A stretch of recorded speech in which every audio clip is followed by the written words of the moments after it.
All right, let's welcome you once again to the Madiba official channel for the MOS. That is the Madiba official show. Please, if you've not already subscribed to the channel, then my dear, you are missing a lot because it's a channel that brings you the latest update around the world of sports, especially the trending stories in Ghanaian football.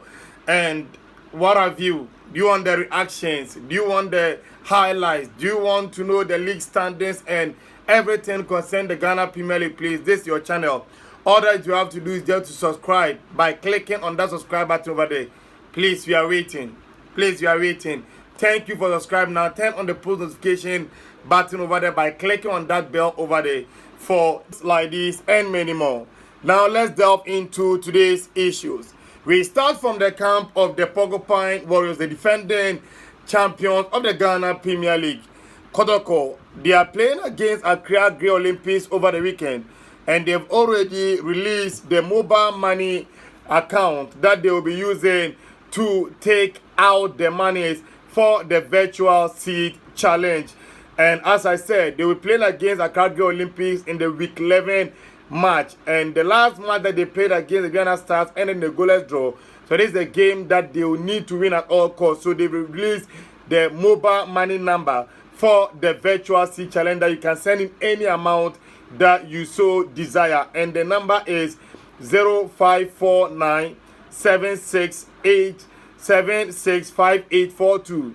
0549 765842. That's the number that Kotoko will be using to collect the mobile monies as they come in for the game that they'll be playing against. That is Accra Grey Olympics on Sunday. That's the 8th day of January 2023. Still in the camp of Kotoko, they trained today ahead of the game against Accra Grey Olympics, and the players were poised for action and they're ready for that game that will be coming up when they will be playing against Accra Grey Olympics. So Seydou Zerbo was there to make sure that he will spearhead the training as it goes on, because that's a game that they have to win, because other folk is just behind them, and Ghana Stars are leading them by some 2 points that they have to plow back, knowing that Ghana Stars will be playing away while they're playing at home. It means that they have to do everything at all costs to win that game. Let's move on to the camp of other folk, and they've officially released the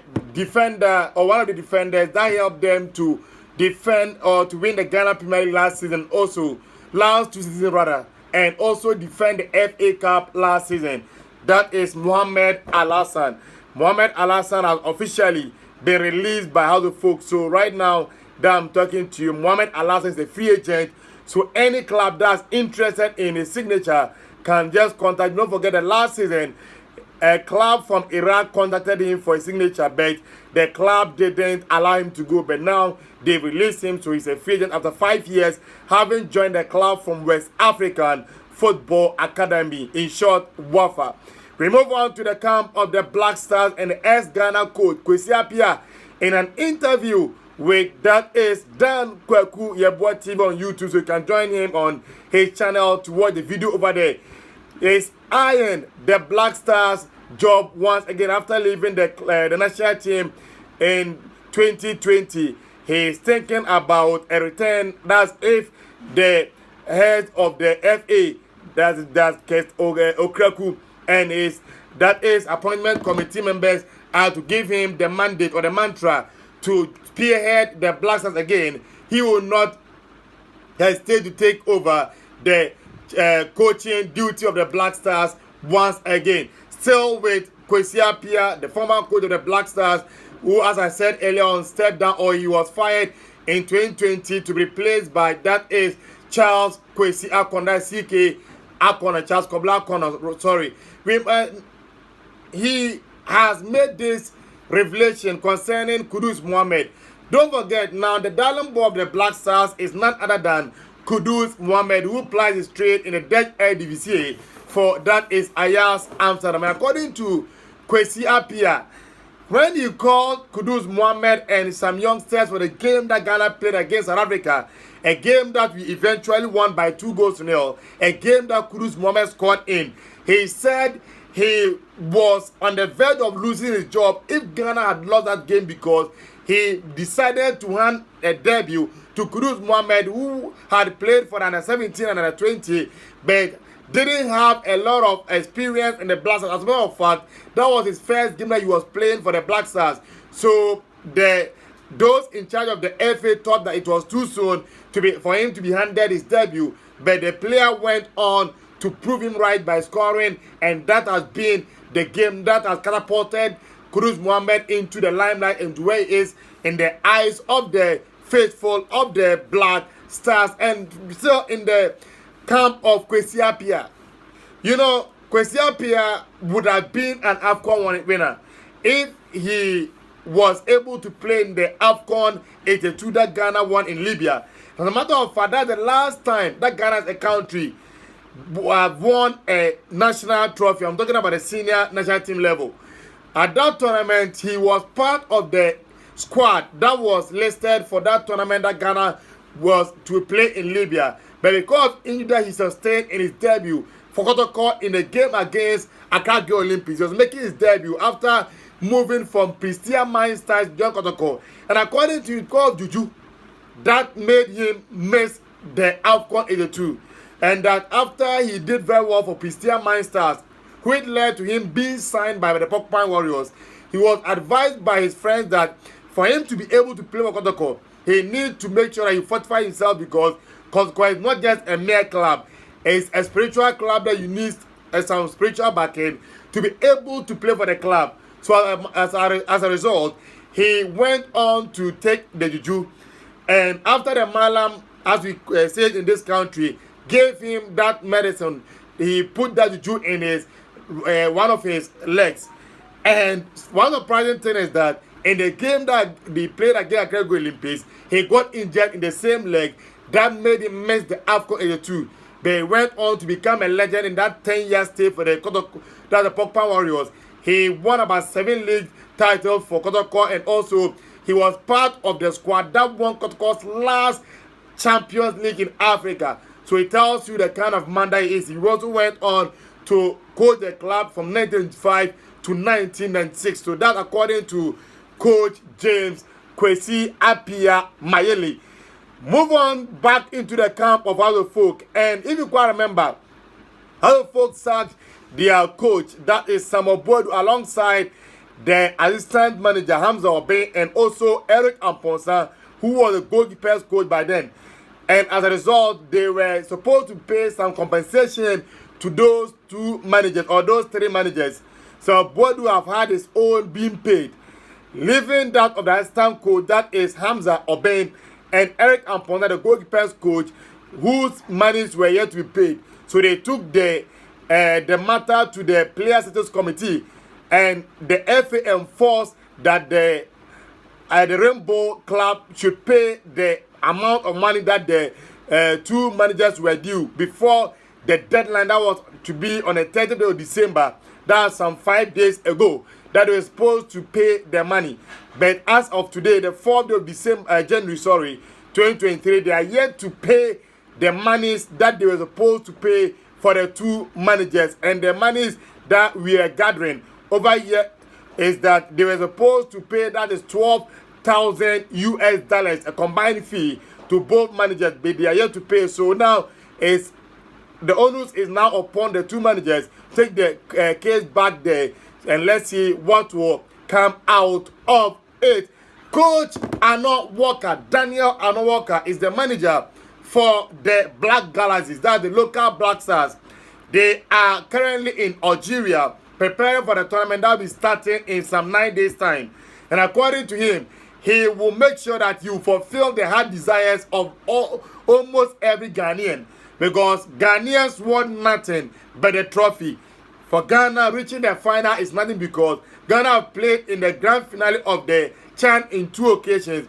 They played in the main edition in 2009, and they also played and lost against Libya in the final in South Africa. So they've lost 2 finals in the CHAN, against DR Congo and also against Libya. So what it means is that nothing short of the trophy is deemed as a failure. But according to Daniel Arnold Walker, the coach of the Black Galaxies, he is ready to make sure that he will fulfill the heart desires of each and every Ghanaian. We move on into the camp of the former player of the Black Stars, Kelvin Prince Boateng, one of the darling boys of the Black Stars when we played in South Africa, the 2010 World Cup, one of the darling boys of most ladies in the country. And according to news that we are gathering here on the Madiba official channel, is that Kelvin Prince Boateng may be catapulted into the highest level of, that is, Hertha Berlin's football hierarchy, because Freddie Bobic, who is the current technical director, has been linked to the vacant technical director role of the Diamond Shaft, the German national team, that was vacated after Oliver Bierhoff was sacked, after Germany didn't do well in the just ended World Cup in Qatar. So as a result, Bobic will be going to fulfill that vacant role, vacating the position of Hertha Berlin, and it means there will be a vacuum for somebody to occupy. And report that we are gathering is that Kevin Prince Boateng will be retiring to take over that vacant role in case Fred Bobic is taking the role that was led by, that is, Oliver Bierhoff, the former technical director of the Diamond Shaft. And another news also is that, can't remember, it's not quite long, that the world of football lost football fair superstar in Edson Arantes de Nascimento, popularly known as Pele. And after his demise, FIFA President Gianni Infantino in Brazil made some promise that he will make sure that he will talk to most of the associations in FIFA so that each and every association will do well to build a stadium and name that stadium after Pele. And most of the Ghanaians were quizzed about that one, and the report or the result that you are gathering is that they, if only FIFA wants a stadium named after Pele, they have no problem. But what they want is that FIFA should come and build that stadium over here and name it after Pele. For that one, they are okay. But they will not be happy if any of the 4 national stadiums to be named after Edson Arantes do Nascimento Pele. Move on into the Black Stars captaincy issues. If you remember, when Ghana was about playing in the 2019 AFCON in Egypt, we had this report that upon prophecies, Coach Kwesi Appiah was told to give the captaincy to Andre Morgan Rami Dede Ayew, because the last time that Dede Ayew went to Egypt with a national team, he captained them to win the Under-20 World Cup. So if Ghana is going there again, it will be prudent for him to captain the national team once again. So as a result, the former coach of the Black Stars, Coach Kwesi Appiah, stripped Asamoah of the captaincy and made him the general captain and gave it to, that is, Andre Ayew. And yesterday, in that interview with Dan Kwakuyabua, Kwesi Appiah has affirmed to that narrative that he is the one that gave the captaincy to Dede Ayew. It wasn't anybody that pressured him to give the captaincy to. He was his own man, and he has owned up to that captaincy that was stripped off Asamoah in 2019. Let's move on to some sad news that we are gathering on this channel. That Azuma Nelson, the renowned boxer, has lost his mother. And it was yesterday that his camp released the statement that Madame Comfort Ache Kweku died on Monday, January 2nd, 2023. So may her soul rest in peace. And it is yesterday that they released, and we are mourning with the legendary pound for pound boxer that is Azuma Nelson. The Ghana Stars played against Kotoko, and after the game, or in the game, during the game, an incident occurred which most Ghanaians or followers of the Ghana Premier League think Emmanuel Jeffy should be punished for that one. And according to Emmanuel Jeffy, in an interview with Kumasi Base FM, that's Oyerepa, he had apologized for that incident and his actions that led to people saying he should be punished for what he did. But according to him, if he is to be punished, then Kotoko's goalkeeper, Frederick Asari, should also be punished because he was the one that first kicked him. So Ghanaians should go back and rewatch the video, and you'll be seeing the video on the screen as I'm doing the voiceover. Now, he's saying that Ghanaians should go back and rewatch the video, and they will see that he wasn't the one that initiated the incident. It was Kotoko goalkeeper Frederick Asari that started it. For him, he was telling Just Play to talk to the goalkeeper, and it wasn't him that started everything. But from the footage that we are seeing, you can see that it was James that started it. But he said he will not be happy if he is to be the only person that will be punished, and not Frederick Asari that will be punished alongside him. So this is where we will bring on the curtains down for today's version of the MOS. Please, if you're not already subscribed, kindly subscribe to the channel. If you've subscribed already, thank you for joining us. Adios, gracias, muchas, bye bye. May the Lord be with us all.